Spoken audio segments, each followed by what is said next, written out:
जय हिंद, वंदे मातरम। आप सभी का अपने इस यूट्यूब चैनल पर हार्दिक स्वागत एवं अभिनंदन है। तो आज की क्लास में हम देखेंगे कि पॉलिटी का जो प्रैक्टिस सेट तीसरा है, इसके बारे में जो है अध्ययन करेंगे। और यहाँ पर जो प्रश्नों की महत्वपूर्ण श्रृंखला चल रही है, ये बहुत ही महत्वपूर्ण होगी आपके विभिन्न प्रतियोगी परीक्षाओं के लिए, जैसे टीजीटी, पीजीटी और एलटी एग्ज़ाम के लिए, या जो वनडे के एग्ज़ाम होते हैं जिसमें जो है पॉलिटी से प्रश्न पूछे जाते हैं। तो चलिए जो है इस क्लास को एकदम बेहतरीन तरीके से कंटिन्यू करते हैं। और जो भी विद्यार्थी लाइव हैं वह जो है इस सेशन को एक दूसरे के पास शेयर कर सकते हैं और चैनल को सब्सक्राइब भी कर सकते हैं। जैसा कि आपसे पहला प्रश्न पूछा जा रहा है यहाँ पर कि इनमें से कौन सा राष्ट्रपति चुनाव के लिए चुनावी कॉलेज का हिस्सा है, लेकिन उसकी अपील के लिए कार्यवाही में भाग नहीं ले सकता है। यहाँ पर 4 विकल्प दिए हैं। पहला दिया है लोकसभा, राज्यसभा, राज्य विधानसभा और राज्य विधान परिषद। तो आप लोग जो है कमेंट करके राइट आंसर का चयन करेंगे। यदि हम बात करते हैं कि राष्ट्रपति के चुनाव के परिप्रेक्ष्य में, तो आर्टिकल जो 54 है और जो आर्टिकल 55 है, इन दोनों आर्टिकल में जो है राष्ट्रपति के चुनाव की प्रक्रिया के विषय में बताया गया है। और राष्ट्रपति के चुनाव में यदि हम देखते हैं कि राष्ट्रपति के चुनाव में कौन कौन से लोग जो हैं भाग ले सकते हैं इनके चुनाव में, तो इसमें से यदि देखा जाए तो राष्ट्रपति के चुनाव में संसद के दोनों सदनों के निर्वाचित सदस्य अर्थात एमपी जो है पार्टिसिपेट करते हैं और राज्य की विधान सभाओं के निर्वाचित एमएलए भी इनके चुनाव में भाग लेते हैं। तथा यदि देखा जाए तो दोस्तों इनके चुनाव में जो है दिल्ली और पांडिचेरी विधान सभा के जो निर्वाचित एमएलए हैं वह भी इनके चुनाव में भाग ले रहे हैं।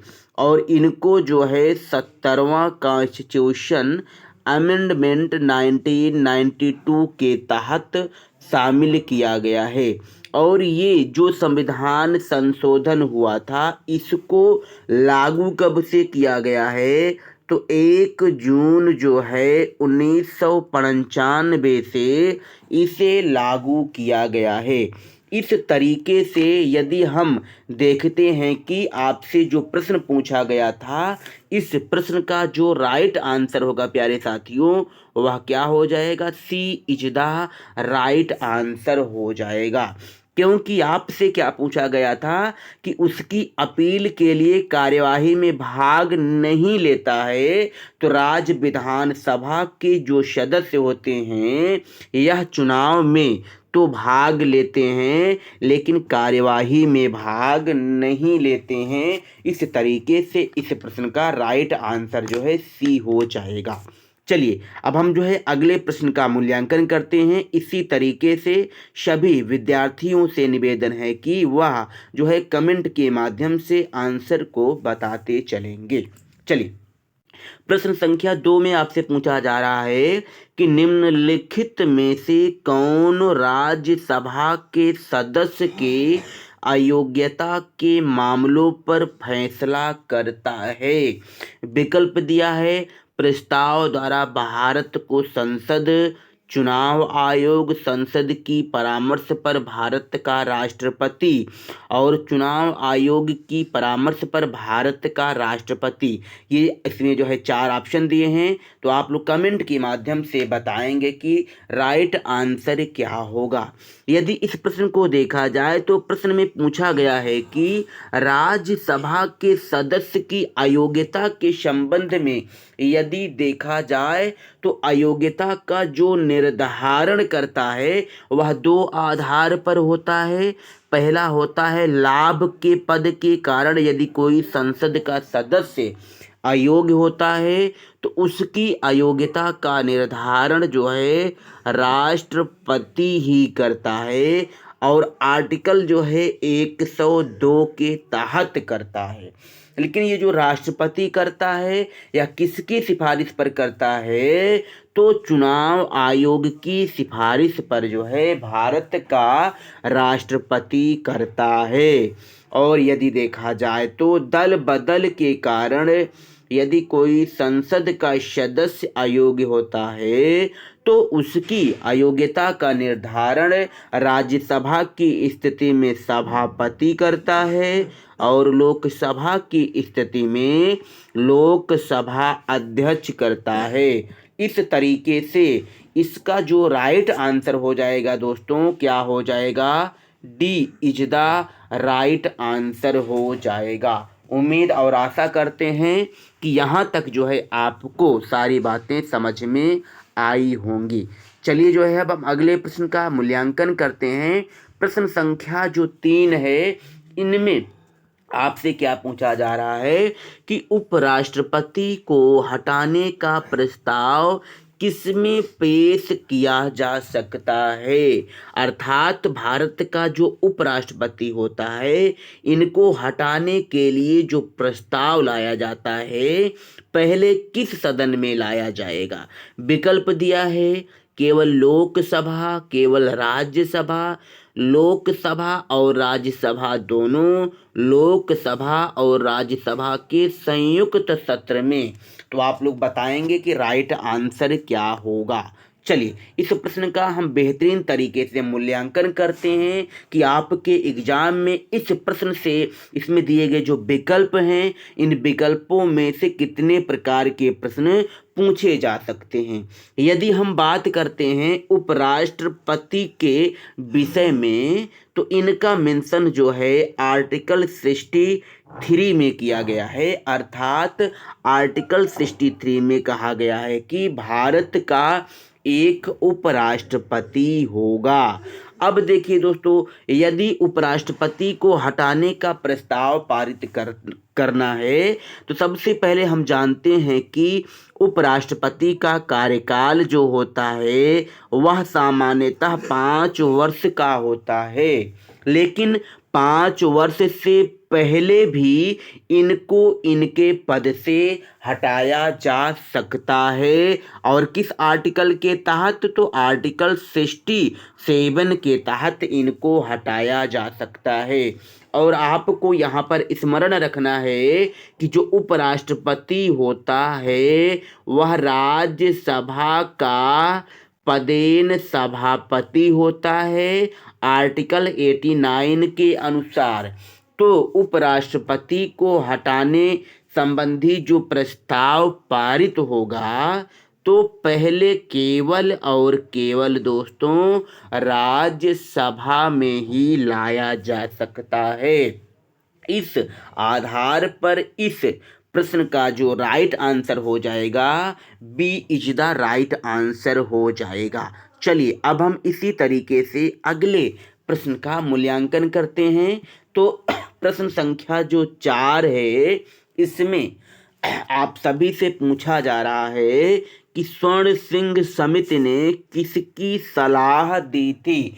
और यहाँ पर 4 विकल्प हैं। इन विकल्पों में से आपको राइट आंसर का चयन करना है। यदि हम स्वर्ण सिंह समिति की बात करते हैं, तो इसकी समिति की सिफारिश के आधार पर 42वें कॉन्स्टिट्यूशन अमेंडमेंट 1976 के तहत जो है मौलिक कर्तव्यों को जोड़ा गया था, फंडामेंटल ड्यूटीज को जोड़ा गया था। इस आधार पे इस प्रश्न का जो राइट आंसर होगा वह सी इज द राइट आंसर हो जाएगा। चलिए अब हम अगले प्रश्न का मूल्यांकन करते हैं। और जैसे कि आप सभी को पता है, आप लोग कमेंट के माध्यम से बताएंगे कि मौलिक कर्तव्य को किस देश के संविधान से लिया गया है। आप लोग कमेंट के माध्यम से बताएंगे। चलिए और प्रश्न संख्या जो 5 है, इसमें आपसे पूछा जा रहा है कि निम्नलिखित कर्तव्यों पर ध्यान दीजिए। यहाँ पर पहला दिया है, उपक्रमों के प्रबंध में श्रमिकों की भागीदारी के लिए कानून बनाना, अल्पसंख्यकों की सुरक्षा, पर्यावरण की सुरक्षा, समान नागरिक संहिता।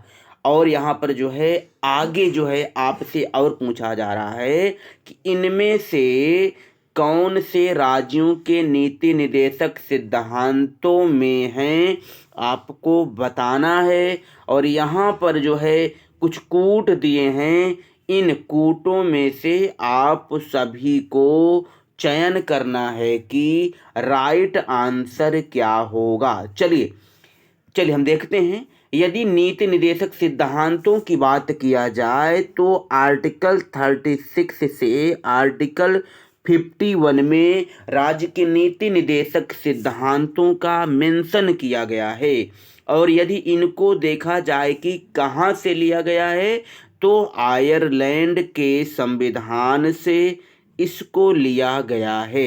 इस तरीके से हम बात करते हैं सभी विकल्पों की, तो इसमें जो पहला विकल्प दिया है, उपक्रमों के प्रबंध में श्रमिकों की भागीदारी के लिए कानून बनाना, तो इनका मेंशन जो है आर्टिकल 43 पार्ट ए में किया गया है। और अगला है अल्पसंख्यकों की सुरक्षा। अल्पसंख्यकों की सुरक्षा के विषय में आर्टिकल 66 में बताया गया है। और इसमें कहा गया है कि राज्य जो है अनुसूचित जाति तथा अनुसूचित जनजाति के कल्याणकारी विकास के लिए कार्य करेगा। और आर्टिकल जो हम बात करते हैं पर्यावरण की सुरक्षा की, तो आर्टिकल 48 पार्ट ए में जो है पर्यावरण की सुरक्षा एवं संवर्धन का जो दायित्व है वह राज्य पर निर्भर करता है, इसके विषय में बताया गया है। और जो आर्टिकल 44 है, तो आर्टिकल 44 में समान नागरिक संहिता के विषय में बताया गया है। इस तरीके से इस प्रश्न में यदि हम राइट विकल्पों का चयन करें, तो इसमें से जो है आपका जो राइट आंसर होगा दोस्तों, सी इज द राइट आंसर हो जाएगा। 1 2 3 4 ये जो सभी हैं ये राज्य के नीति निर्देशक सिद्धांत में शामिल किए गए हैं। चलिए अब हम अगले प्रश्न का मूल्यांकन करते हैं। इसी तरीके से आप सभी लोग कमेंट करते चलें और राइट आंसर का चयन करते चलें। और एक उम्मीद और आशा भी करते हैं कि यहाँ से जो प्रश्न हैं आपके एग्जाम में देखने के लिए मिलेंगे, जो यहाँ पर मैं टेस्ट करा रहा हूँ। चलिए प्रश्न संख्या जो 6 है यहाँ पर इसका देखते हैं कि राइट आंसर क्या होगा। चलिए प्रश्न संख्या 6 में आपसे पूछा जा रहा है कि प्रधानमंत्री का 15 सूत्रीय कार्यक्रम निम्नलिखित में से किसके लिए है। विकल्प दिया है गरीब, बेरोजगार, अनुसूचित जनजाति और एक विकल्प है अल्पसंख्यक। तो आप सभी को बताना है कि राइट आंसर जो है इसका क्या होगा। चलिए आप लोग कमेंट करके बताएं। यदि हम बात करते हैं 15 सूत्री कार्यक्रम की, तो इसके परिप्रेक्ष्य में ये जो कार्यक्रम चलाया गया था ये जो है अल्पसंख्यकों के हित के लिए था। इस आधार पर इस प्रश्न का राइट आंसर जो है डी हो जाएगा। और अगले प्रश्न का हम मूल्यांकन करते हैं। प्रश्न संख्या जो 7 है, चलिए आप लोग बताएंगे कमेंट करके कि इसका राइट आंसर क्या होगा। प्रश्न आपसे किया जा रहा है कि प्रशासनिक प्राधिकरणों की स्थापना किस संविधान संशोधन के तहत हुई है। विकल्प दिया है 40वां, 41वां, 42वां, 44वां। आप लोग कमेंट के माध्यम से आंसर का जो है चयन कर सकते हैं। यदि हम बात करते हैं कि प्रशासनिक अधिकरणों की बात करें, तो प्रशासनिक अधिकरण की जो स्थापना की गई थी, इनकी स्थापना जो है 42 42 कॉन्स्टिट्यूशन अमेंडमेंट 1976 के तहत किया गया था।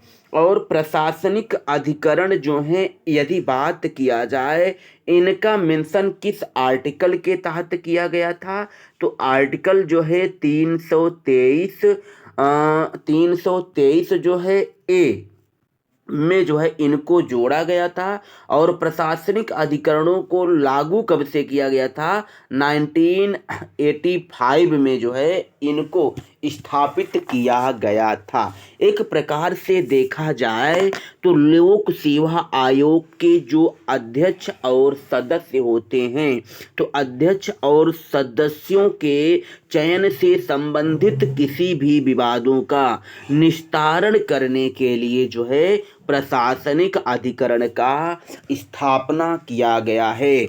इस तरीके से आप सभी ने देखा कि इस प्रश्न का जो राइट आंसर होगा साथियों, सी इज द राइट आंसर हो जाएगा। चलिए अब हम अगले प्रश्न की तरफ बढ़ते हैं। प्रश्न संख्या जो 8 है, 8 की तरफ चलते हैं। तो यदि हम प्रश्न संख्या 8 में देखते हैं, इसमें आपसे पूछा जा रहा है कि निम्नलिखित में कौन राष्ट्रीय मानवाधिकार आयोग का चेयरमैन हो सकता है। और विकल्प दिया है सुप्रीम कोर्ट का कार्यरत कोई भी न्यायाधीश, सुप्रीम कोर्ट का रिटायर्ड कोई भी न्यायाधीश, भारत का मुख्य न्यायाधीश और भारत का सेवानिवृत्त मुख्य न्यायाधीश। ये 4 विकल्प हैं। इन विकल्पों में से आप सभी को राइट आंसर का चयन करना है। यदि देखा जाए तो भारत का जो सेवानिवृत्त न्यायाधीश होता है, वहीं क्या होता है कि राष्ट्रीय मानवाधिकार आयोग का चेयरमैन हो सकता है। और राइट आंसर जो है साथियों, D is the right answer हो जाएगा। अब हम बढ़ते हैं प्रश्न संख्या 9 की तरफ। तो आपसे प्रश्न किया जा रहा है कि भारत के 5 क्षेत्रीय परिषदों की स्थापना किसके तहत हुई है। विकल्प दिया है भारत के संविधान के अनुच्छेद 263 के तहत, क्षेत्रीय परिषद अधिनियम, राज्य पुनर्गठन अधिनियम, इनमें से कोई नहीं। तो आप लोग राइट आंसर का चयन कर सकते हैं। यदि हम बात करें क्षेत्रीय परिषदों की, तो क्षेत्रीय परिषदों का जो गठन किया गया है वह जो है राज्य पुनर्गठन अधिनियम 1956 के आधार पर देखा जाए तो 5 क्षेत्रीय परिषदों का गठन किया गया था। इन 5 क्षेत्रीय परिषदों में देखा जाए तो कौन कौन सी क्षेत्रीय परिषदें थीं? पूर्वी क्षेत्रीय परिषद, पश्चिमी क्षेत्रीय परिषद, उत्तरी क्षेत्रीय परिषद, दक्षिणी क्षेत्रीय परिषद और मध्य क्षेत्रीय परिषद। इस तरीके से 5 क्षेत्रीय परिषदों का गठन किया गया था। और ये जो है, यदि बात किया जाए कि क्षेत्रीय परिषदों का जो है पदेन अध्यक्ष कौन होता है, तो आप सभी को यहाँ पर अच्छे से स्मरण होना चाहिए कि क्षेत्रीय परिषदों का पदेन अध्यक्ष जो है वह गृह मंत्री होता है, होम मिनिस्टर होते हैं। और इनके सदस्यों में से 2 कैबिनेट मंत्री शामिल होते हैं और राज्यों के मुख्यमंत्री शामिल होते हैं। और देखा जाए तो जो क्षेत्रीय परिषद होता है यह सलाहकारी संस्था है। इस तरीके से आप सभी ने देखा कि इस प्रश्न का जो राइट आंसर है प्यारे विद्यार्थियों, वह सी इज द राइट आंसर हो गया आपका। अब हम बढ़ते हैं प्रश्न संख्या 10 की तरफ। तो आपसे प्रश्न किया जा रहा है कि क्रिप्स मिशन का स्वागत निम्नलिखित में से किसने किया।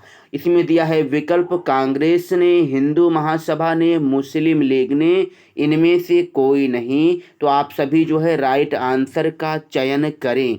यदि हम बात करते हैं क्रिप्स मिशन की, तो जो क्रिप्स मिशन है यह भारत में जो है मार्च 1942 में आया था। और क्रिप्स मिशन के यदि बात करते हैं कि अध्यक्ष कौन थे, तो इसके अध्यक्ष थे स्टैफोर्ड क्रिप्स जो हैं इसके अध्यक्ष थे।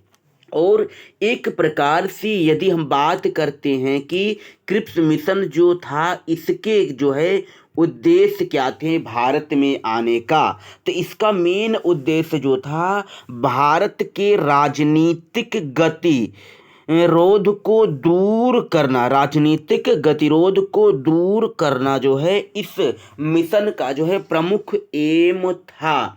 और देखा जाए तो जो संविधान सभा थी, संविधान सभा को जो है गठन करने के आधार में देखा जाए तो क्रिप्स मिशन ने भी अपना सुझाव दिया था। लेकिन संविधान सभा में देखा जाए तो क्रिप्स मिशन प्रस्ताव ने जो बात कही थी इसमें से भारतीयों की भूमिका जो है शामिल नहीं की जा रही थी संविधान में। इस आधार पर इस क्रिप्स मिशन प्रस्ताव का जो है सभी लोगों ने विरोध किया था और इसका जो है किसी ने भी स्वागत नहीं किया था। इस आधार पर इस प्रश्न का जो राइट आंसर होगा वह डी हो जाएगा, राइट आंसर। अब हम बढ़ते हैं प्रश्न संख्या 11 की तरफ। तो आपसे प्रश्न किया जा रहा है कि भारतीय संविधान की अनुच्छेद 272 को किस कॉन्स्टिट्यूशन अमेंडमेंट के तहत हटाया गया है। और जो है यहाँ पर कुछ विकल्प हैं, इन विकल्पों में से आप सभी को राइट आंसर का चयन करना है। पहला विकल्प दिया है 65 constitution amendment, 77 constitution amendment, 80 constitution amendment, 87 constitution amendment. तो आप लोग फटाफट जवाब दें कि इसका राइट आंसर क्या होगा। सबसे पहले हम बात करते हैं आपसे कि जो है आर्टिकल जो 272 है इसमें बात क्या बताई गई है। तो इसमें कहा गया है कि कर जो संघ द्वारा उद्गृहित और संग्रहित किए जाते हैं तथा जो संघ और राज्यों के बीच वितरित किए जा सकते हैं, इसके विषय में अनुच्छेद 272 में बताया गया है। और यदि हम बात करते हैं कि इसको किस कॉन्स्टिट्यूशन अमेंडमेंट के तहत जो है हटाया गया था, तो संविधान संशोधन जो है जो 80वां कॉन्स्टिट्यूशन अमेंडमेंट हुआ था इसके तहत जो है इसको हटाया गया था। इस तरीके से आप सभी का जो राइट आंसर है वह क्या हो जाएगा, सी इज द राइट आंसर हो जाएगा। और ये संविधान संशोधन जो हुआ था सन 2000 में हुआ था। चलिए अब हम बढ़ते हैं अगले प्रश्न की तरफ। प्रश्न संख्या जो 12 है इसमें देखते हैं आपसे पूछा क्या जा रहा है कि भारत के सुप्रीम कोर्ट के निम्नलिखित न्यायाधीशों में से किसको कई बार राज्य अधिकारों का चैंपियन कहा जाता था। विकल्प दिया है justice Subba Rao, justice A K. Sarkar, justice Kailash Nath Wanchoo, justice Jayanti Lal Chhota Lal Sahu दिया है। आप लोग कमेंट के माध्यम से बताएंगे कि राइट आंसर क्या होगा। देखिए दोस्तों, इस प्रश्न का जो राइट आंसर हो जाएगा वह हो जाएगा जस्टिस सुब्बा राव हो जाएगा। और जस्टिस सुब्बा राव को ही राज्य अधिकारों का चैंपियन कहा जाता है। और जस्टिस सुब्बा राव जो थे ये भारत के 9वें न्यायाधीश थे और इनका कार्यकाल 1967 से 67 के बीच जो है इनका कार्यकाल रहा था। और ये जो हैं ये पहले यदि बात किया जाए तो आंध्र प्रदेश हाई जो कोर्ट था, इस हाई कोर्ट में न्यायाधीश के पद पर नियुक्त थे। और इनकी नियुक्ति किसने किया था? तो डॉक्टर सर्वपल्ली राधाकृष्णन ने इनकी नियुक्ति किया था। इस आधार पर आपका जो राइट आंसर है वह जो है ए इज द राइट आंसर हो जाएगा। अब हम बढ़ते हैं अगले प्रश्न की तरफ। प्रश्न संख्या जो 13 है, इस प्रश्न संख्या 13 का जवाब आप लोग कमेंट के माध्यम से देंगे। इसी तरीके से हम आपको डेली जो है महत्वपूर्ण प्रश्नों की श्रृंखला लेकर के आएंगे और आपके लिए बहुत ही लाभान्वित होंगे एग्जाम के लिए। आपसे पूछा जा रहा है कि 108 कॉन्स्टिट्यूशन अमेंडमेंट किससे संबंधित है? विकल्प दिए हैं, अनुसूचित जनजातियों की सूची में राजस्थान के गुज्जर समुदाय को शामिल करना, गिरफ्तारी के तहत व्यक्तियों के अधिकारों का संरक्षण, और अगला दिया है संसद और राज्य विधानसभा में महिलाओं के लिए 1/3 आरक्षण प्रदान करना, उपभोक्ताओं को संरक्षण प्रदान करना। तो आप लोग जो है कमेंट के माध्यम से बताएंगे कि इसका राइट आंसर क्या होगा। चलिए थोड़ा सा वेट करते हैं, आप लोग फटाफट जवाब दे सकते हैं। देखिए दोस्तों, इसका जो राइट आंसर हो जाएगा वह जो है, इसमें यदि बात किया जाए तो